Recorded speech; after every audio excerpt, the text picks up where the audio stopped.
The diner smelled like burnt coffee and broken dreams. I'd been on my feet for 11 hours straight, and the fluorescent lights above buzzed like angry wasps, drilling into my skull with each flicker. My sneakers, bought secondhand 3 months ago, had holes in the soles that let in every drop of rainwater from the puddles outside. My feet were numb. My back ached. My tips for the day sat crumpled in my apron pocket, $43 and some change. It wasn't enough. It was never enough. "Emma, table 7 needs a refill." Rita's voice cut through the kitchen noise, sharp and impatient as always. I grabbed the coffee pot, forcing my lips into something resembling a smile as I made my rounds. Table 7, table 9, the couple by the window who'd been nursing the same cup of coffee for 2 hours. Clearly having nowhere else to go, I understood that feeling more than I cared to admit. The rain had started again, hammering against the windows in sheets that blurred the streetlights outside. It was nearly 10 o'clock on a Tuesday night, and the diner was almost empty, except for the regulars and the desperate, the people like me who had nowhere better to be. That's when I heard it. A small, hiccuping sob coming from behind the counter. I set down the coffee pot and peered over the edge, my heart immediately clenching at what I saw. A little girl, no more than 5 or 6 years old, sat huddled against the wall. Her dark hair was plastered to her face, soaked from the rain. Her white dress, expensive, I noticed, with delicate embroidery along the hem, was muddy and torn at the knee. But it was her eyes that stopped me cold. Huge, brown, terrified eyes that held more fear than any child should ever know. "Hey, sweetheart," I said softly, crouching down despite the protest in my knees. "Are you okay?" She looked up at me, and fresh tears spilled down her cheeks. I can't find my papa," she whispered in a small, trembling voice. There was an accent there. Italian, maybe. I was playing, and then he was gone, and I ran. And I don't know where I am. My chest tightened.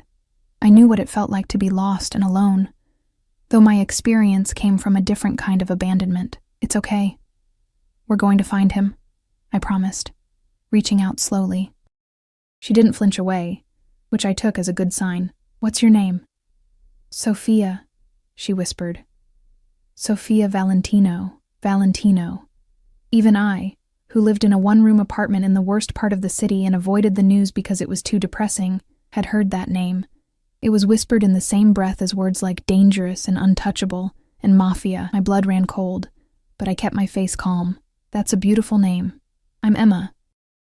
How about we get you some hot chocolate while we figure out how to find your papa, okay?" She nodded, and I helped her onto one of the counter stools, wrapping my own jacket, threadbare and too thin, but dry, around her small shoulders. Rita shot me a disapproving look from across the diner, but I ignored her. The owner could fire me if he wanted.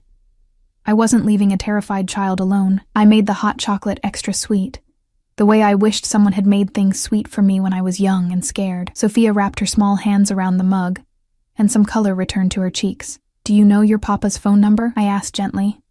She shook her head. "I'm not supposed to answer phones. Papa says bad people try to call, of course. A child of someone like Valentino wouldn't have normal access to phones." "Does your papa have people with him? Guards, maybe?" "Marco," she said suddenly, her eyes lighting up. "Marco is always with Papa, but I ran away from Marco when I saw the puppy, and then I couldn't find anyone, and—" Her voice cracked again. "Shh. It's okay," I soothed, rubbing her back. "We'll find them. Do you remember where you were before you got lost?" The tall building with the gold doors. Papa had a meeting. There were only a few buildings in this area that matched that description. I grabbed the diner's old phone from behind the counter and dialed 911, keeping my voice low as I explained the situation. The operator's tone changed immediately when I mentioned the name Valentino. "Stay where you are," she said urgently. "Do not take the child anywhere. Keep her safe. Someone will be there very soon." The line went dead. I looked at Sophia, who had chocolate on her upper lip and was starting to look drowsy. The adrenaline was wearing off, leaving behind exhaustion. "Your papa will be here soon," I told her softly. She reached out and grabbed my hand with both of hers, so small and trusting. "You're nice," she murmured. "Like an angel. Papa says angels watch over us." Something in my chest cracked open. Something I'd kept carefully locked away for years. "You're very sweet, Sophia." 15 minutes later, the diner door burst open with such force that the bell above it didn't jingle, it screamed. 3 men in black suits entered first, moving with the kind of precision that spoke of military training. Their eyes scanned every corner, every person, every shadow. One of them spoke rapidly into a radio, words I couldn't quite catch. The other diners, sensing danger the way animals sense predators, fell silent. Then he walked in. Time seemed to slow, the air growing thick and heavy like honey. He was tall, well over 6 feet, with broad shoulders that filled out his black suit in a way that suggested both money and power. His hair was dark, swept back from a face that could have been carved from marble. Sharp jawline, high cheekbones, lips set in a hard line. But it was his eyes that held me frozen. Dark, impossibly dark, and currently filled with something between fury and fear. Those eyes swept across the diner and landed on Sophia. "Papa!" she cried out, scrambling off the stool and running to him. He dropped to one knee, a controlled, fluid movement, and caught her in his arms, pressing her against his chest with a kind of desperate intensity that made my throat tight. He murmured something in Italian, rapid and low, his hand cradling the back of her head. For a moment, the dangerous man in the expensive suit disappeared, and there was only a father holding his found child. Then his eyes lifted and found mine. The impact of that gaze hit me like a physical force. There was assessment there, calculation, and something else I couldn't name, something that made my skin prickle with awareness. He stood slowly, Sophia still in his arms, and began walking toward me. Every instinct screamed at me to run, but my feet were rooted to the spot. I was suddenly, painfully aware of my stained uniform, my messy ponytail, the hole in my left sneaker. I was nothing, invisible in a way I'd perfected over the years. But under his gaze, I felt exposed, seen in a way that was both terrifying and strangely intoxicating. He stopped in front of the counter, close enough that I could smell his cologne. Expensive, dark, with notes of cedar and something sharper, more dangerous. One of his men moved to take Sophia, but he held up a hand, stopping them. He didn't take his eyes off me. "You kept my daughter safe," he said. His voice was deep, with that same Italian accent Sophia had, but smoother, more controlled. It wrapped around me like silk hiding a blade. Yes, of course. Anyone would have, I stammered, hating how small my voice sounded. "No," he said softly, and somehow that quiet word held more weight than a shout. "Not anyone. Not in this city. Not with my name." He paused, his dark eyes roaming over my face with an intensity that made my cheeks heat. "What is your name?" "Emma. Emma Parker." He repeated it slowly, as if tasting each syllable. "Emma." The way he said it, with that accent, made it sound like something more than just a name. "I am Dante Valentino, and I owe you a debt." Before I could respond, before I could process what that meant, Sophia lifted her head from his shoulder and pointed at me. "She gave me hot chocolate, Papa, and her jacket. She's an angel." Something flickered across his face, too quick to read. "Yes," he said quietly, still looking at me. "Perhaps she is." One of his men stepped forward, holding out something. A business card, I realized, pure black with silver lettering, just a name and a phone number. "If you ever need anything," Dante said, his voice dropping even lower, "you call this number. Day or night, anything at all." I took the card with shaking fingers. It felt heavy, like it carried weight beyond paper and ink. "Thank you," I whispered, not sure what else to say. He inclined his head slightly, a gesture that felt oddly formal, and turned to leave. But then he paused, looking back over his shoulder. "Emma Parker," he said again, as if committing it to memory. "I do not forget those who protect what is mine."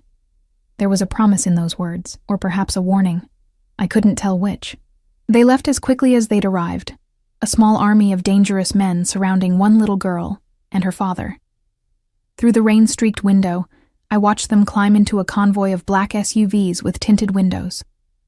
As the vehicles pulled away, I caught one last glimpse of Dante Valentino through the rear window. He was watching me. The diner erupted into noise the moment they were gone. Rita demanding to know what had happened, other waitresses bombarding me with questions, customers whispering about the Valentino family. But I couldn't focus on any of it. I stood there, staring at the black card in my hand, my heart racing for reasons I didn't want to examine. I should have thrown it away, should have forgotten this ever happened. Men like Dante Valentino were dangerous in ways that went beyond the obvious violence everyone whispered about. They consumed people, swallowed them whole, and left nothing behind but shadows. But I didn't throw the card away. Instead, I slipped it into my pocket, right next to my pathetic tips, and felt it burn against my hip like a brand. I didn't know it then, but my life had just changed in ways I couldn't possibly imagine. The invisible waitress had been seen by the most dangerous man in the city, and men like Dante Valentino didn't simply forget. They possessed, they claimed, they destroyed. And as I finished my shift and walked home through the rain-soaked streets, that black card felt like a key, not to freedom, but to a cage I hadn't even known existed. A cage made of silk and steel, luxury and violence, protection and possession. I should have been terrified. Instead, some dark, hungry part of me whispered, "Finally, someone sees me." That thought should have been my first warning. It wasn't. I didn't sleep that night. Every time I closed my eyes, I saw his face, the sharp angles of his jaw, the way his eyes had held mine like he was memorizing every detail, cataloging my existence in some mental file I'd never escape from. The card sat on my nightstand, a small rectangle of darkness that seemed to pulse with its own heartbeat in the shadows of my cramped room. My apartment was a joke, a single room with a hot plate, a bathroom so small I could touch both walls at once, and windows that rattled with every gust of wind. The building smelled like mildew and desperation, and the couple next door fought every night with a predictability that had become almost comforting. At least their chaos was familiar. This feeling coiling in my chest was not. I got up at 5:30, like always, and went through my morning routine on autopilot. Shower in lukewarm water because the building's hot water was rationed. Coffee made from grounds I'd used twice already. The same tired reflection staring back at me from the cracked bathroom mirror. Mousy brown hair, pale skin, shadows under gray eyes that had stopped hoping for better things years ago. I was nobody. Nothing, exactly how I'd learned to survive. So why couldn't I stop thinking about the way Dante Valentino had looked at me like I was something worth remembering? The morning shift at the diner dragged. Rita was in a mood, snapping at everyone, and the coffee maker broke around 9, which meant hand brewing every single cup. My feet hurt worse than usual, probably because I'd barely slept. The lunch rush came and went in a blur of orders and false smiles. I was clearing table 12 when the diner door opened, and the entire atmosphere changed.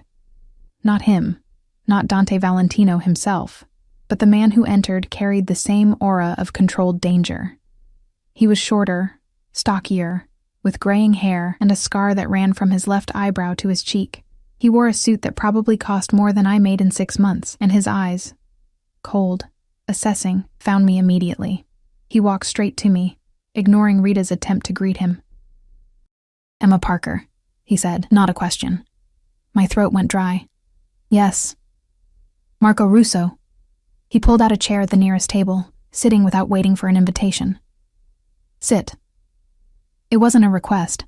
I glanced at Rita, who looked like she wanted to object, but wisely kept her mouth shut. I sat. Mr. Valentino wanted me to deliver this personally. He slid an envelope across the table. Thick, cream-colored paper. Expensive. My hands trembled as I picked it up.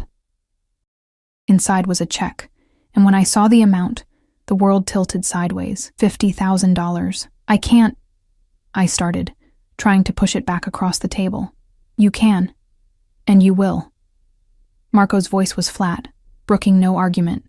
"Mr. Valentino doesn't like owing debts. You kept his daughter safe. This is the beginning of his gratitude." The beginning. Those words sent ice down my spine.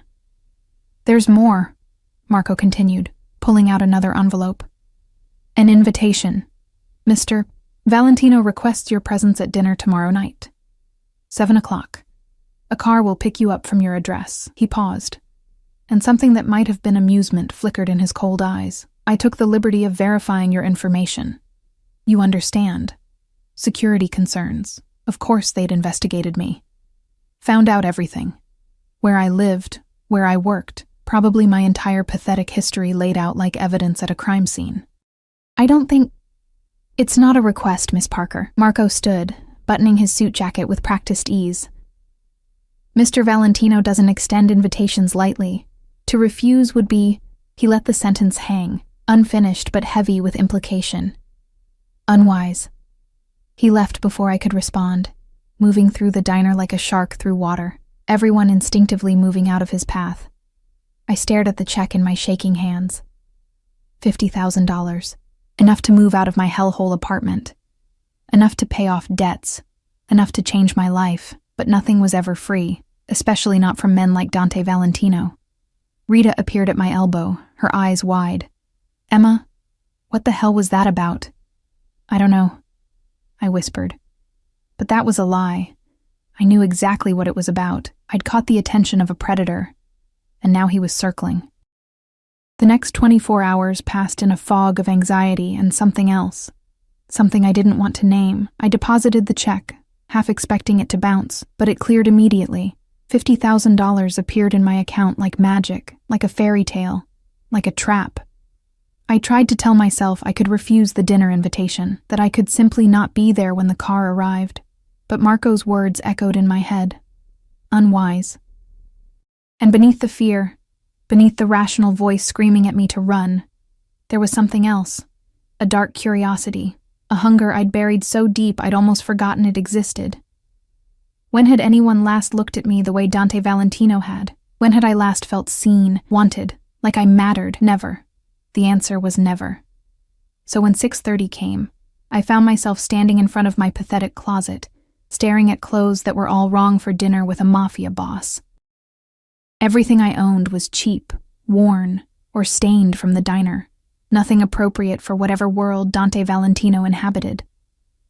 At 6:45, there was a knock on my door. I opened it to find a woman in her 50s, elegant and composed, holding several garment bags. "Miss Parker? Mr. Valentino thought you might need assistance." Her smile was kind but knowing. "I'm Maria. May I come in?" I stepped aside, feeling like Alice falling down the rabbit hole. Maria worked efficiently, laying out dresses on my bed, actual designer dresses that probably cost more than my monthly rent. "Mr. Valentino wasn't sure of your size, so I brought options," she said, her accent similar to his. "He has excellent taste, though. These will look beautiful on you." "I can't accept these," I protested weakly. "Of course you can, dear. Mr. Valentino insists." She held up a dress in deep emerald green, simple but elegant, with a neckline that suggested rather than revealed. "Try this one. It will bring out your eyes." I felt like a doll being dressed, but Maria's matter-of-fact efficiency left no room for argument. The dress fit perfectly, too perfectly, which meant they'd somehow gotten my exact measurements. The thought should have terrified me more than it did. Maria did my hair and makeup with professional skill, transforming me from invisible waitress to someone I barely recognized. The woman in the mirror had smoky eyes, lips painted the color of wine, hair falling in soft waves around her shoulders. "There," Maria said with satisfaction. "Beautiful." The car is waiting downstairs. My heart hammered against my ribs as I descended the stairs in heels I'd never have chosen for myself. Black, elegant, probably designer like everything else. The other residents of my building stared openly as I passed. I didn't blame them. I looked like an imposter in my own skin.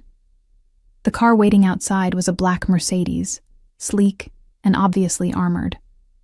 The driver opened the door without a word, and I slid into the back seat onto leather that probably cost more than my entire wardrobe had before tonight.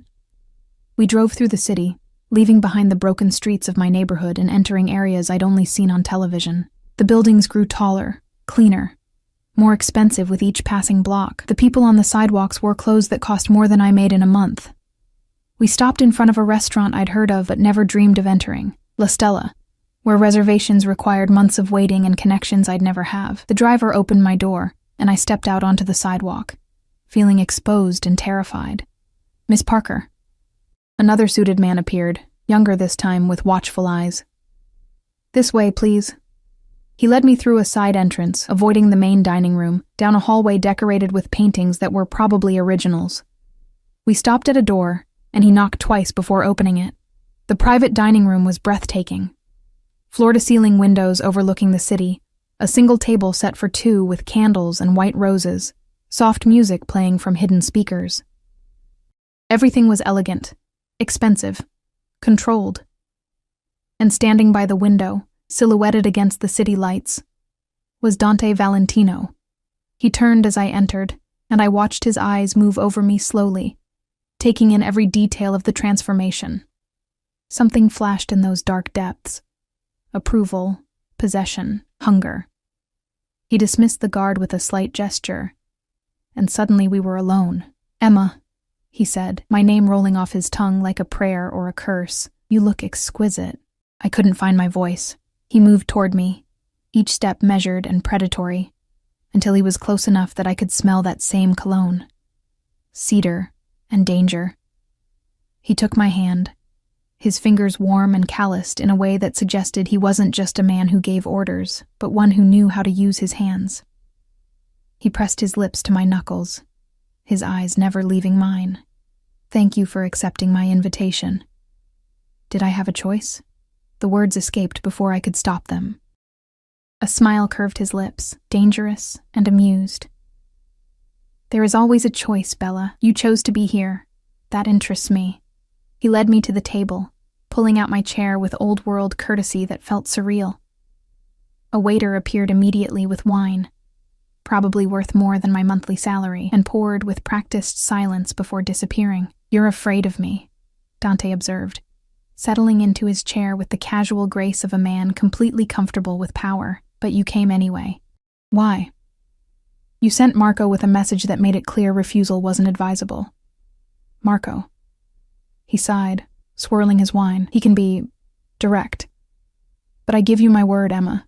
You could have refused, and no harm would have come to you. I wanted you here, but not by force." "Then why am I here?" I asked, my hands trembling slightly as I reached for my own wine glass. His eyes held mine, and the intensity there stole my breath.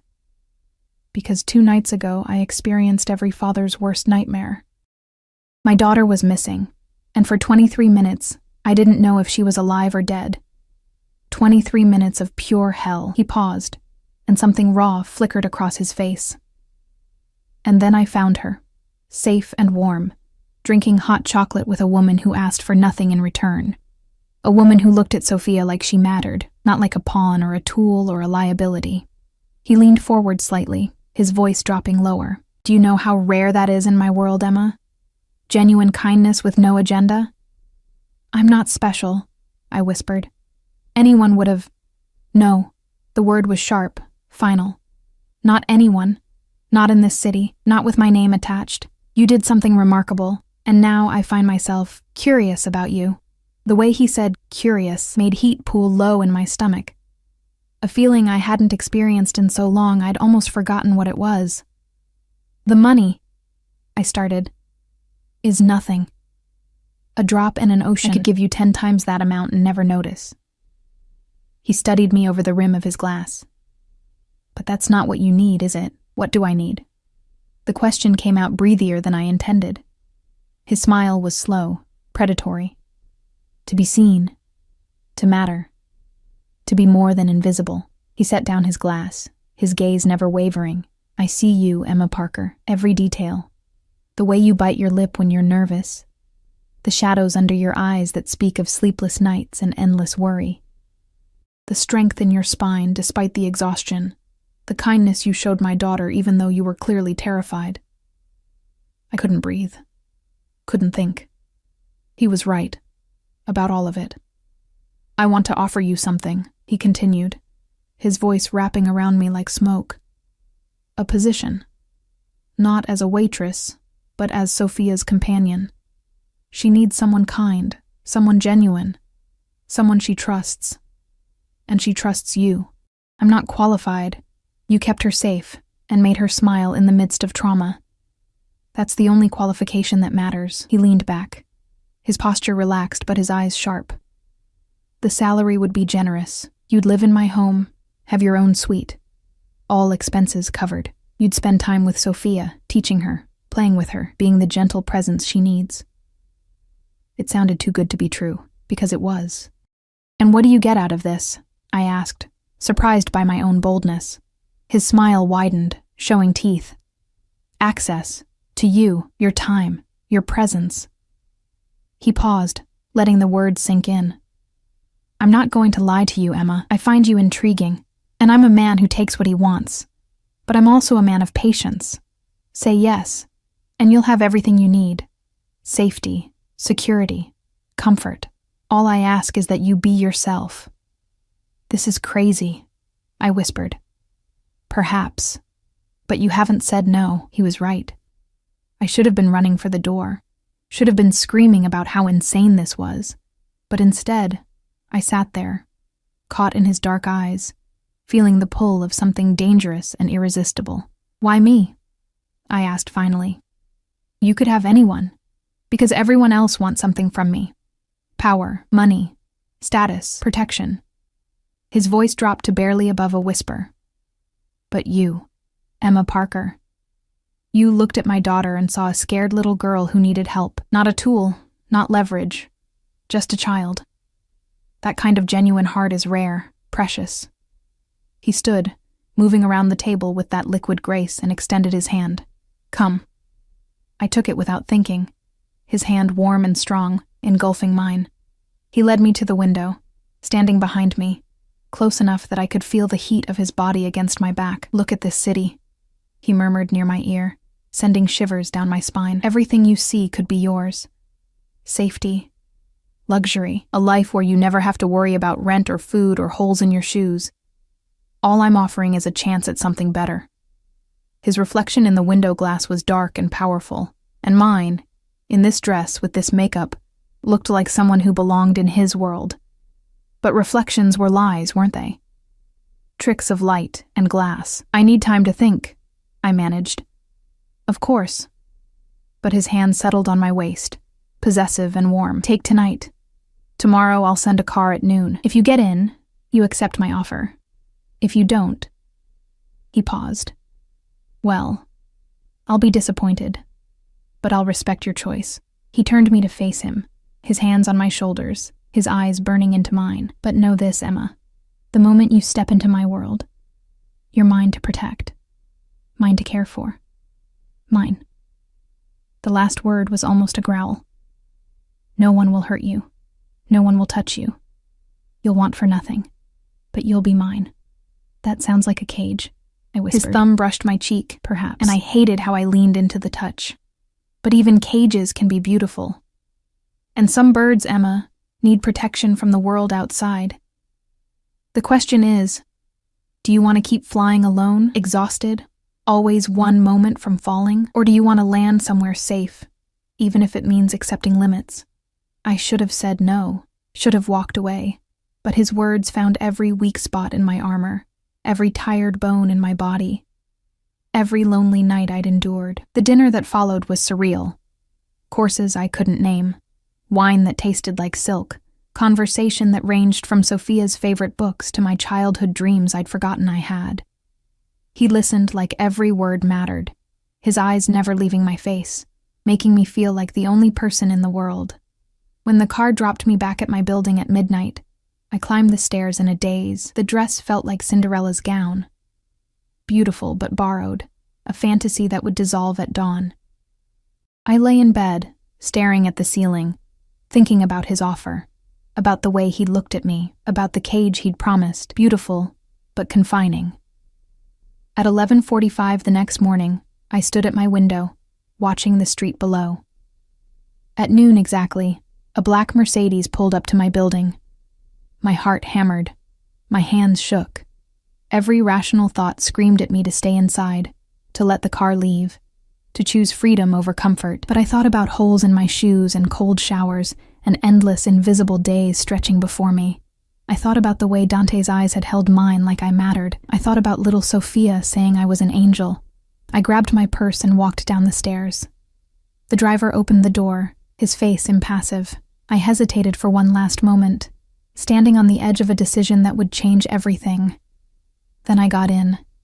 The door closed behind me with a soft final click, the sound of a cage locking or a sanctuary opening. I couldn't tell which. And as the car pulled away from everything I'd known, heading toward a future I couldn't predict, I caught a glimpse of Dante Valentino's reflection in the rearview mirror. He was watching from a building across the street, his phone to his ear, his eyes following my every movement. He'd known I would say yes. Somehow he'd known. And that knowledge settled over me like a silk rope. Soft, beautiful, and utterly inescapable. The Valentino estate wasn't a house. It was a fortress disguised as a palace. The car had driven for nearly 40 minutes, leaving the city behind and winding through hills where homes sat behind gates and walls, each more impressive than the last. But Dante's property dwarfed them all. The gate alone was 15 feet high, wrought iron embedded with security cameras that tracked our approach. Armed guards in discreet positions watched as we passed through, their eyes hidden behind sunglasses, even though clouds covered the afternoon sky.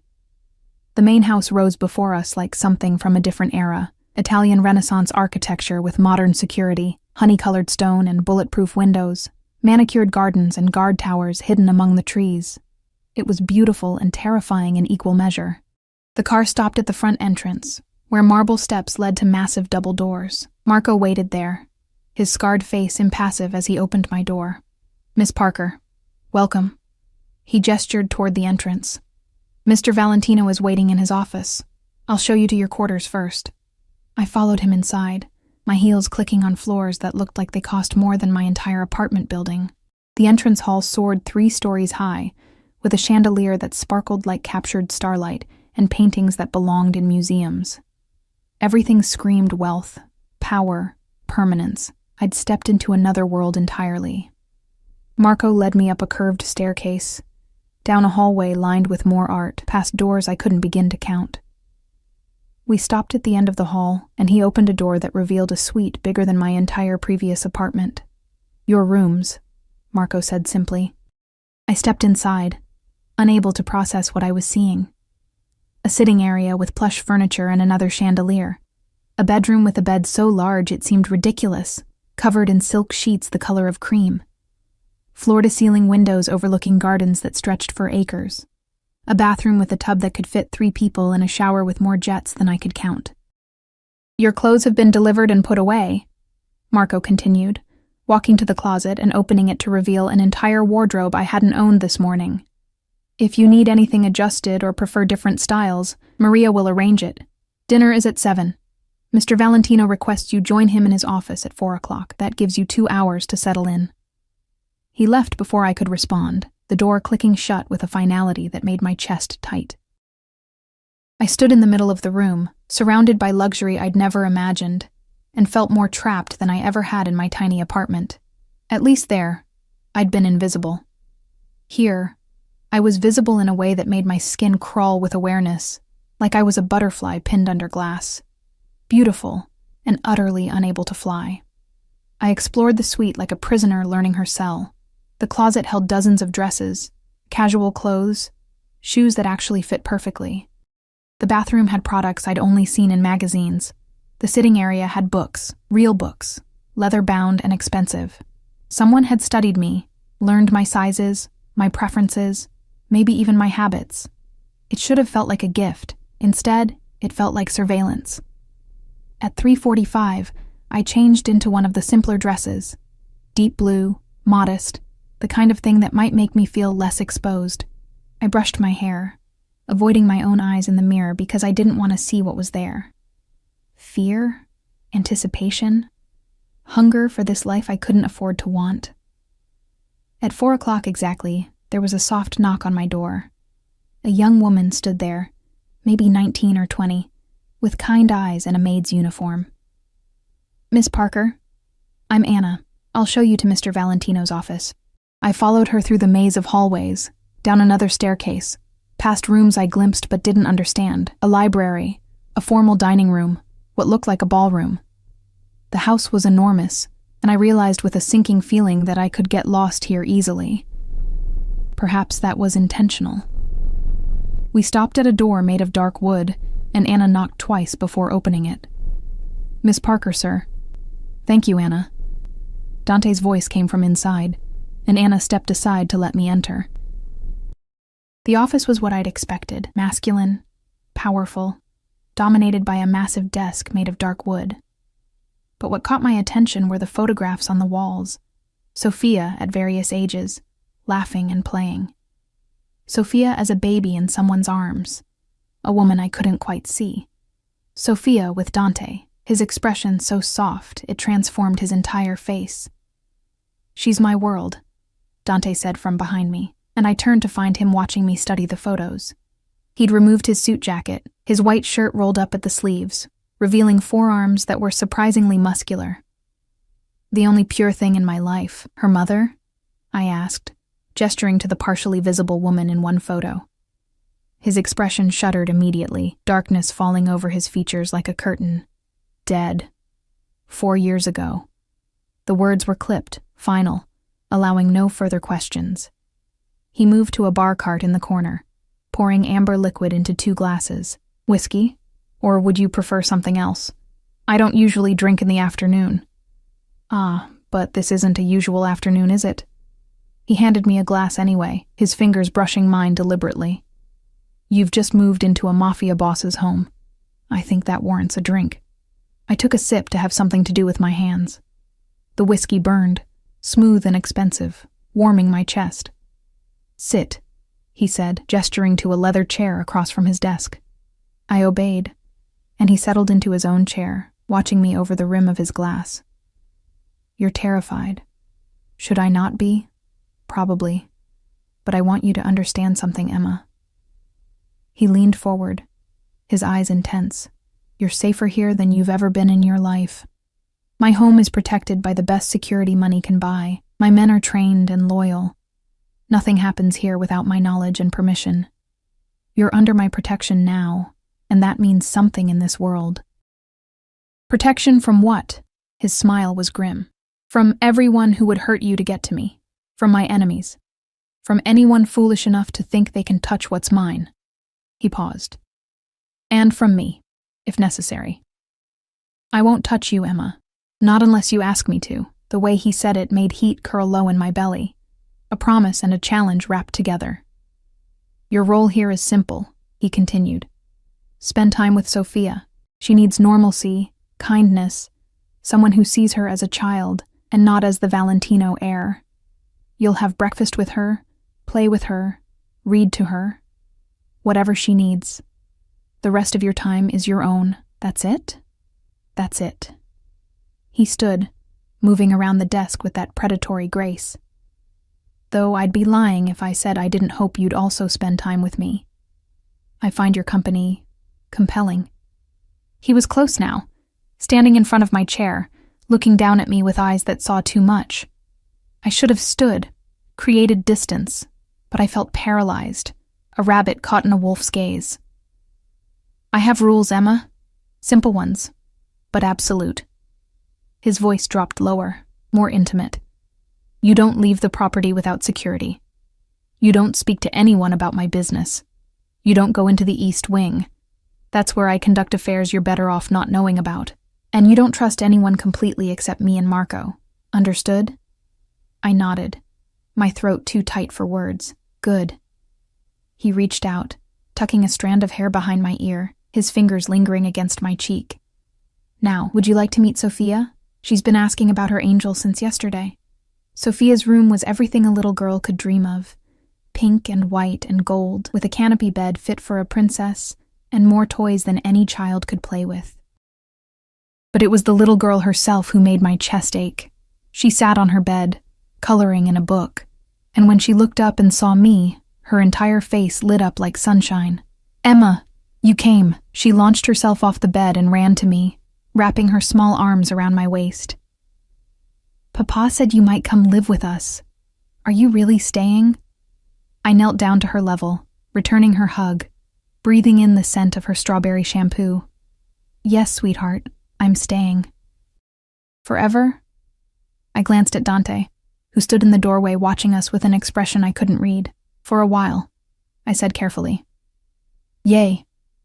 Sophia grabbed my hand, pulling me toward her toys. Come see my dollhouse. Papa got it for me from Italy, and it has tiny furniture and everything. For the next 2 hours, I let Sophia pull me into her world. A world of dolls and tea parties and stories that made no sense but were told with such earnest enthusiasm that I couldn't help but smile. She was bright and sweet, and so desperately starved for attention that it broke something inside me.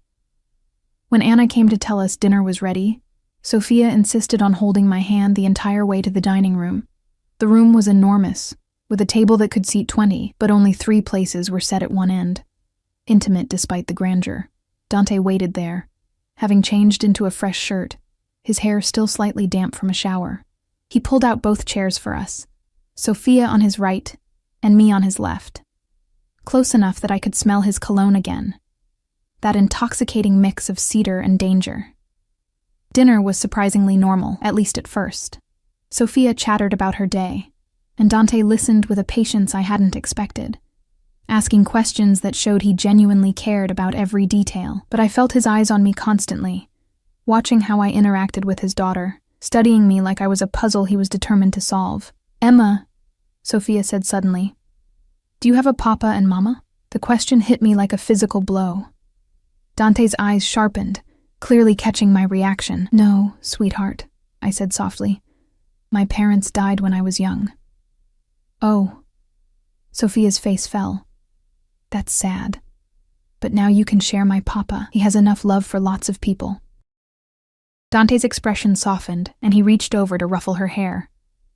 That's very generous of you, Piccola. After dinner, I helped Sophia get ready for bed, reading her 3 stories, because she insisted she couldn't possibly sleep without them. When she finally drifted off, I stood in the doorway for a moment, watching her peaceful face, and felt a fierce protectiveness surge through me.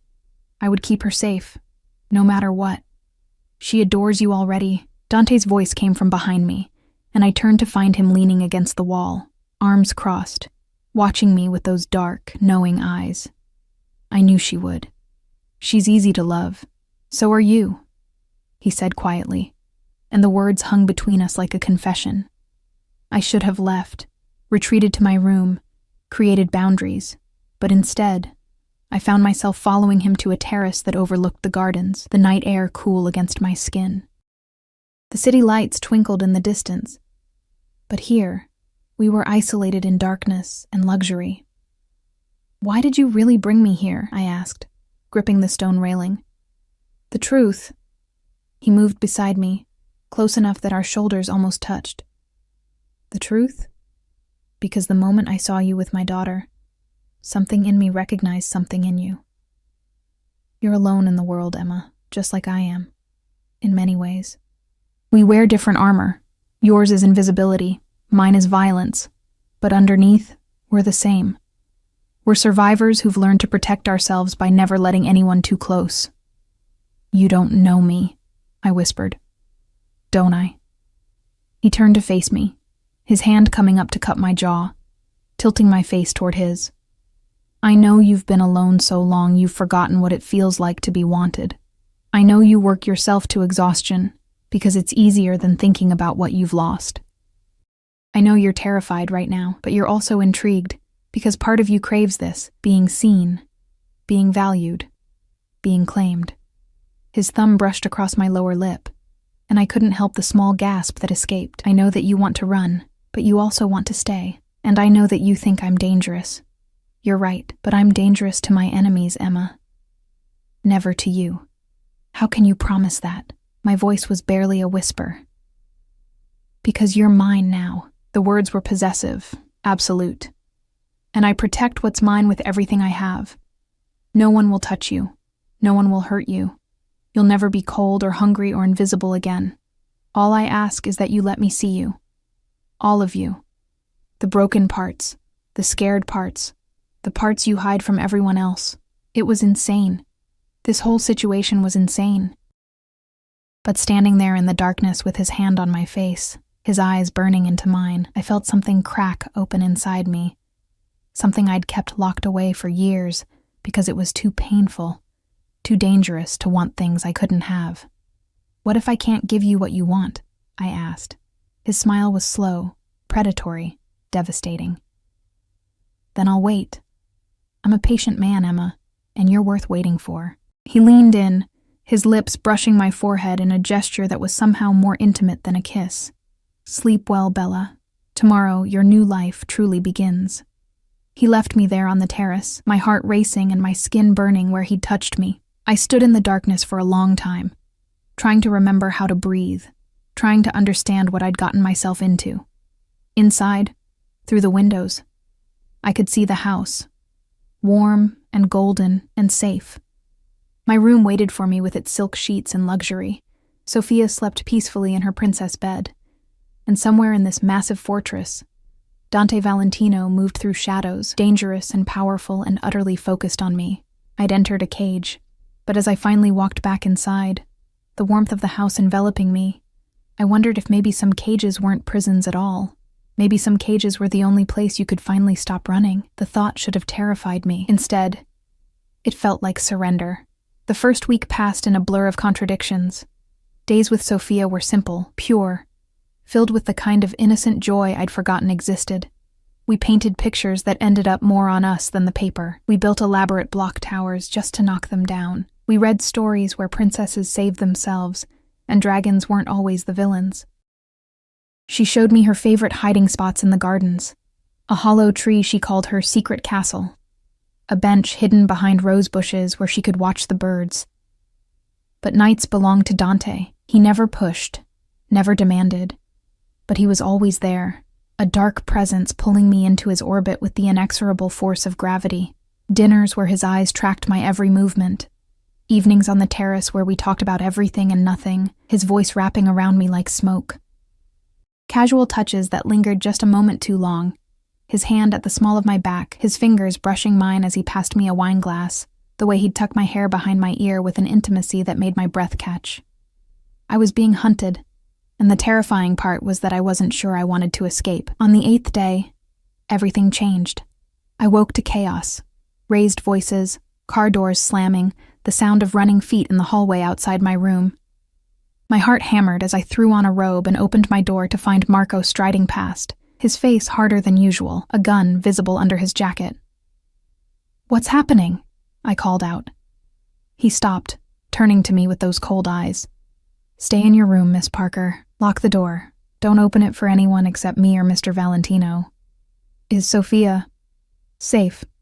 "She's with Mr. Valentino in the secure room. Now lock your door." He was gone before I could ask anything else, disappearing down the stairs with 3 other armed men I'd seen patrolling the grounds.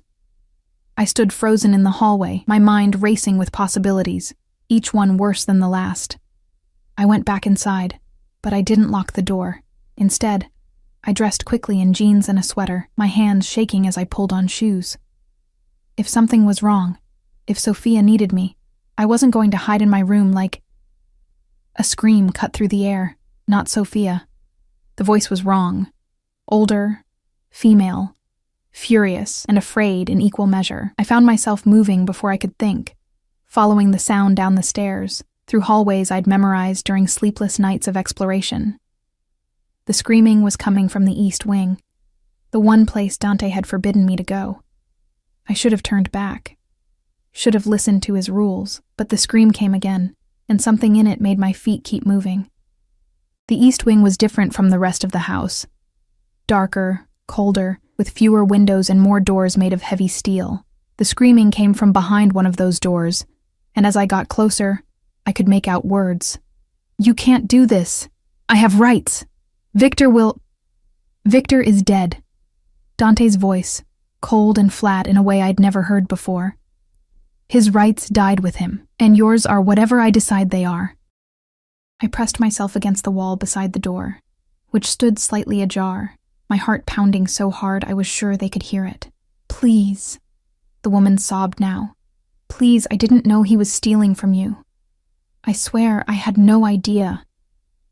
"Your ignorance isn't innocence, Gabriella. Still that terrible, cold voice. You spent the money, wore the jewelry, lived in the penthouse my money paid for while your husband skimmed from my accounts. That makes you complicit. I'll pay it back. Every cent, I swear. With what? Victor's life insurance? A dark laugh. That money came from a policy I paid for. It's already mine. Everything he had was mine, including his debts. Then what do you want from me? The desperation in her voice made my stomach turn. Silence. Then, information. Victor didn't act alone. He was too stupid. Someone told him how to hide the transfers, how to avoid my audits. Give me the name, and I'll let you walk out of here alive. I don't know. I swear on my life. Your life has very little value to me right now, Gabriella, but perhaps... His voice shifted, taking on a considering tone that was somehow worse than the coldness. Perhaps we can find another way for you to pay your debts. Anything, she gasped. Anything, please. There's a club in Prague. They specialize in entertainment. Women with your looks could work off Victor's debt in, 5 or 6 years. If you're smart about it. The woman's scream this time was different. Pure horror and understanding. No, you can't, that's slavery. You can't. I can do whatever I want. Matter of fact, absolute. The question is whether you prefer that option, or whether you'd rather tell me what I want to know. You have 30 seconds to decide. I couldn't breathe, couldn't think. This was the real Dante Valentino, not the attentive father, not the seductive predator who touched me like I was precious. This was the man whose name made people whisper and cross the street. This was the monster wearing a beautiful mask. I should have run, should have locked myself in my room like Marco said, but my feet were rooted to the spot, and some horrible part of me needed to hear more, needed to understand exactly what kind of cage I'd entered. 20 seconds, Gabriella. I don't know, she sobbed. I'm telling you the truth. Then I guess we're done here. Marco, call our friend in Prague. Tell him I'm sending... Wait! The woman's voice cracked. Wait, please. Victor mentioned someone once, a name. I don't know if it means anything. I'm listening. Russo. He said the name Russo. That someone named Russo taught him how to hide the accounts. The temperature in the room seemed to drop. Even through the door, I could feel the shift in Dante's energy, from cold to absolutely frozen. Russo? He repeated softly. Are you certain? Yes. Yes, I swear that's the only name I ever heard. Marco. Dante's voice cut through her words like a blade. Take her to the holding room. She doesn't leave until I verify this information. If she's lying, you know what to do. Wait, you said...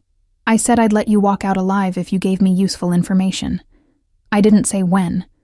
Be grateful I'm not putting a bullet in your head right now for wasting my time with possibilities. Footsteps. Moving toward the door. Toward me. I ran. My shoes were quiet on the carpet, but my breathing was ragged, panicked. I made it to the main hallway, then to the stairs, then to my room, slamming the door behind me and locking it with shaking hands. I stood there, back pressed against the door, trying to process what I'd heard. The coldness in Dante's voice, the casual cruelty, the way he'd threatened to sell a woman into sexual slavery like it was just another business transaction. This was who he really was. This was the truth beneath the expensive suits and gentle touches and promises of protection. And I was living in his house, sleeping in his bed, eating his food, letting him touch me, seduce me, pull me deeper into his world with every passing day. I was such a fool. A knock on my door made me jump, a small scream escaping before I could stop it. Emma. Dante's voice, back to that smooth, cultured tone I'd come to know. Open the door. I'm not feeling well, I called out, hating how my voice shook. I need to rest. Open the door, Emma. Now. The command in his voice sent ice down my spine. He knew. Somehow he knew I'd been there, that I'd heard.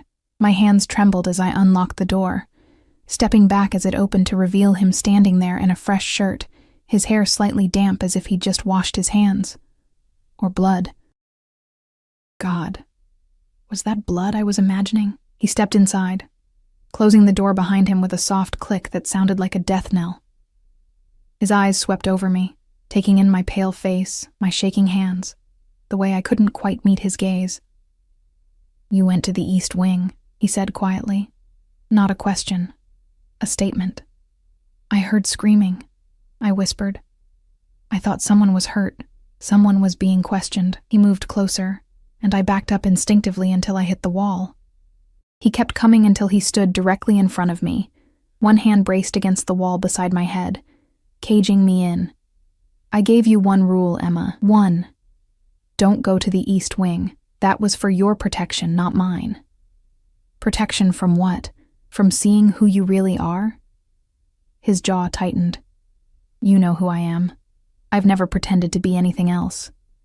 You're going to sell that woman.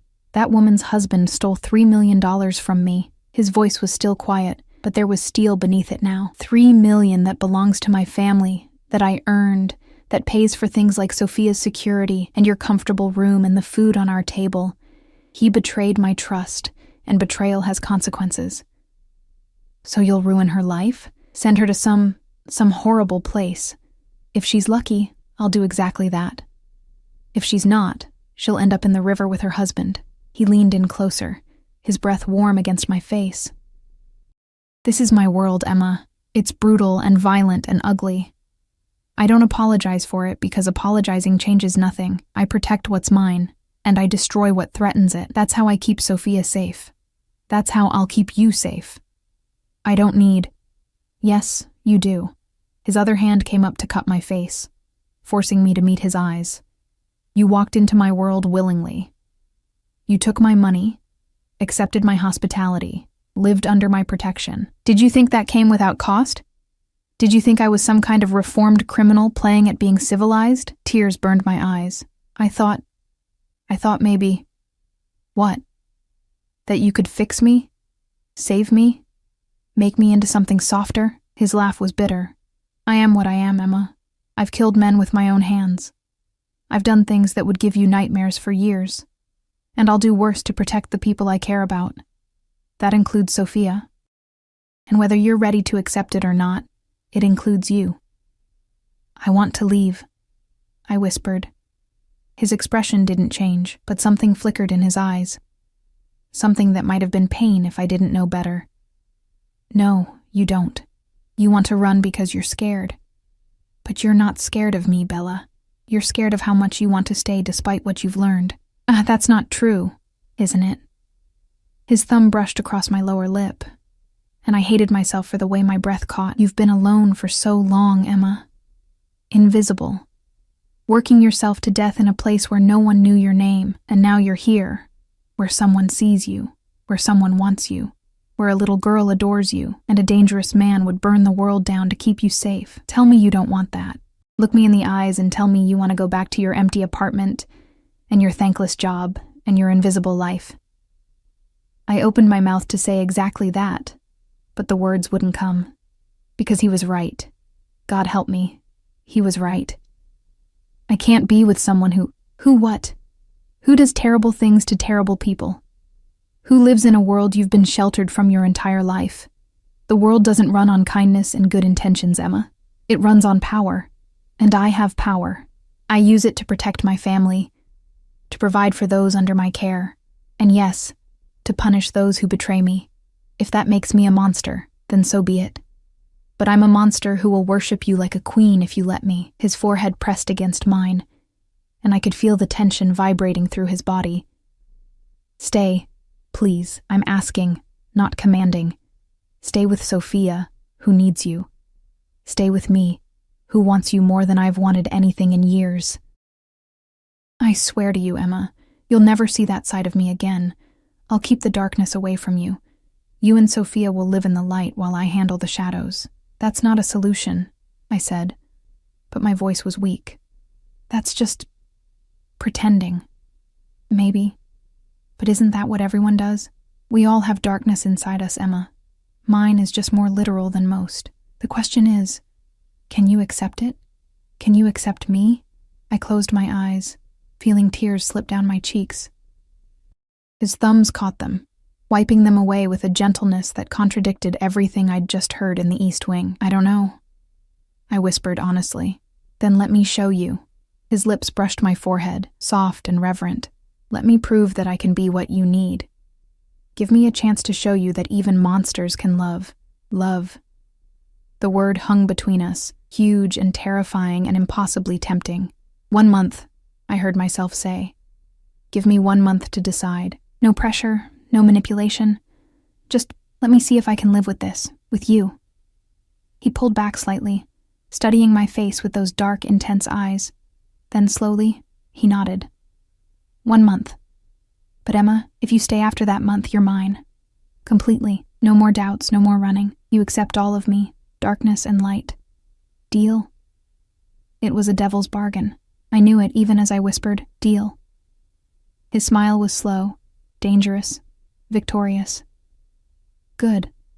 Now come. Sophia has been asking for you, and my daughter's happiness is the only thing I value more than your presence." He took my hand, and I let him lead me from the room, down the stairs, toward the sound of Sophia's laughter. As we walked, his hand warm and possessive around mine, I wondered if I'd just made the biggest mistake of my life. Or if, perhaps, I'd finally found the one place in the world where I belonged, even if that place was a beautiful cage beside a monster who looked at me like I was his salvation. The thought should have terrified me. Instead, it felt like falling, and I was no longer sure I wanted to be caught. The month passed like a dream, or perhaps a fever dream, where reality blurred with fantasy, and I could no longer tell which side of the mirror I stood on. Days followed a pattern that became almost comfortable. Mornings with Sophia, who bloomed under attention like a flower finally given sunlight. She taught me Italian words, stumbling over her explanations until we were both laughing. We baked cookies that came out burnt, but tasted like love anyway. I helped her with the lessons her private tutor assigned, watching her brilliant mind work through problems with a focus that reminded me painfully of her father. Afternoons I had to myself. I explored the grounds with guards trailing at a discreet distance, shadows I learned to ignore. I read books from Dante's library, losing myself in words that took me far from the gilded cage I'd chosen. Sometimes I sat in the gardens and simply existed, feeling the sun on my face, letting myself be still in a way I'd never been able to afford before. But nights belonged to Dante and the slow, inexorable pull of whatever was growing between us. He kept his word.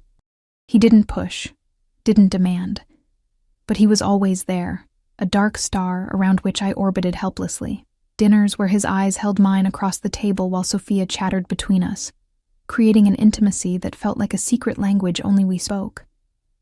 Evenings where he'd find me reading and simply sit beside me, his presence both comforting and unsettling. Late nights on the terrace where we talked about everything except the question hanging between us like smoke. He told me about his childhood in Naples, the poverty that had shaped him, the violence that had claimed his father when he was 12.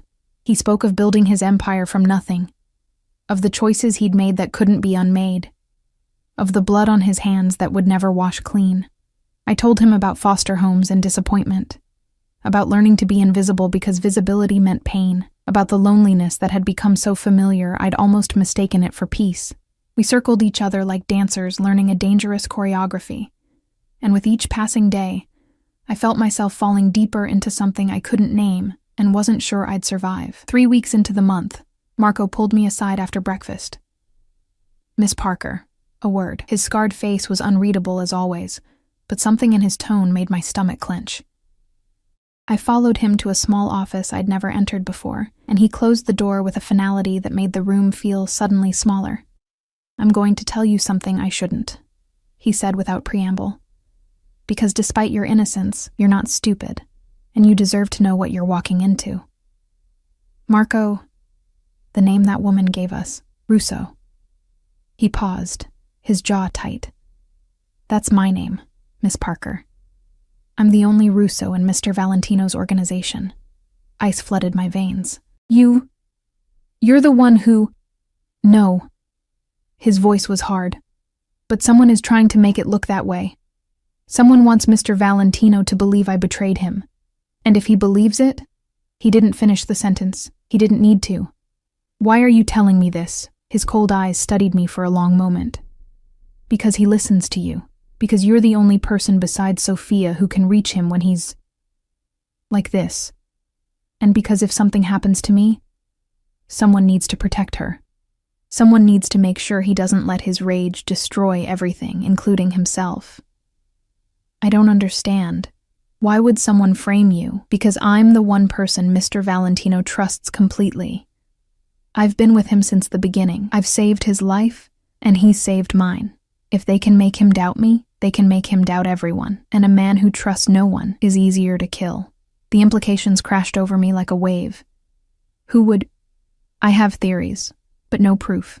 Not yet. He moved toward the door, then paused. Watch him, Miss Parker. He's been different since you came. Softer, maybe. More human. But if he thinks I betrayed him, that softness will disappear. And what's underneath? He shook his head. Just watch him. And if something happens to me, don't let him destroy himself. He left me standing there, my mind racing with questions I couldn't answer and fears I couldn't voice. That night, Dante seemed different. Tense. Distracted. At dinner, he barely touched his food, his eyes distant, his jaw tight. Sophia noticed, her chatter dying to uncertain silence as she glanced between us.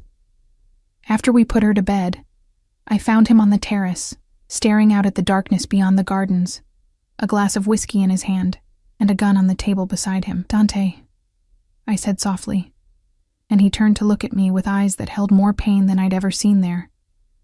I may have to kill my best friend, he said quietly. The man who stood beside me for 15 years. The man who held my daughter when she was born. The evidence keeps pointing to him, and if he betrayed me, his hand tightened on the glass. I don't know if I can survive that, Emma. I don't know if there'll be anything left of me worth saving. I moved to him without thinking, my hand covering his on the railing. What if he didn't do it? What if someone's trying to make you believe he did? Why would anyone... He stopped, his eyes sharpening as he looked at me. What do you know? Marco talked to me. He told me someone's framing him. That someone wants you to doubt him because that's how they'll get to you. I squeezed his hand. He asked me to watch you, to not let you destroy yourself if something happens to him. Dante was silent for a long moment, his mind clearly working through possibilities, connections, implications. Then suddenly, he pulled me into his arms, holding me so tightly I could barely breathe. God, Emma, he murmured against my hair. What are you doing to me? I've spent years trusting no one, building walls no one could breach. And then you walk into my life with your kind eyes and your gentle heart. And suddenly I'm listening to feelings instead of evidence. You're making me weak. No, I said, my arms wrapping around him. I'm making you human. He pulled back, his hands framing my face, his eyes searching mine with an intensity that stole my breath. I love you, he said simply. I didn't mean to, didn't want to, but I do. And if someone is trying to tear apart my organization from the inside, I need to know I have something worth fighting for, someone worth staying human for. My heart hammered against my ribs. Dante, you don't have to say it back. I know your month isn't up, but I needed you to know. Whatever happens in the next few days, whatever you see or hear, remember that. I love you. And I will do whatever it takes to keep you and Sophia safe. Before I could respond, his phone buzzed. He glanced at it, and his expression went cold, that terrifying coldness I'd heard in the East Wing. They're here, he said flatly. My enemies finally made their move. Marco was right. This was a setup to make me vulnerable. He looked at me, and for just a moment I saw fear flash across his face. Emma, listen carefully. Go to Sophia's room. There's a panic room behind her closet, the far left wall. Press the rose carved into the wood. Take her inside and don't come out until Marco or I come for you. Do you understand? What's happening? Armed men just breached the west gate. This was all planned. Turn me against Marco, thin out my security, then attack when I'm isolated and paranoid. He grabbed the gun from the table, checking it with practiced ease. Go, now. I need to know you're both safe so I can do what needs to be done. Fear paralyzed me for a moment, but then training I didn't know I had kicked in. Survival instincts honed by years of living on the edge. I ran. Sophia's room. The closet. The carved rose that clicked under my fingers. The wall swung open, revealing a small room with supplies, monitors showing security feeds, and a phone connected to emergency services. Sophia woke as I grabbed her, confused and frightened. "Emma? What's happening?" "We're playing hide-and-seek with your papa," I lied, carrying her into the panic room. "We have to be very quiet, okay?" Through the monitors, I watched hell unfold. Men in black, faces covered, moving through the gardens with military precision.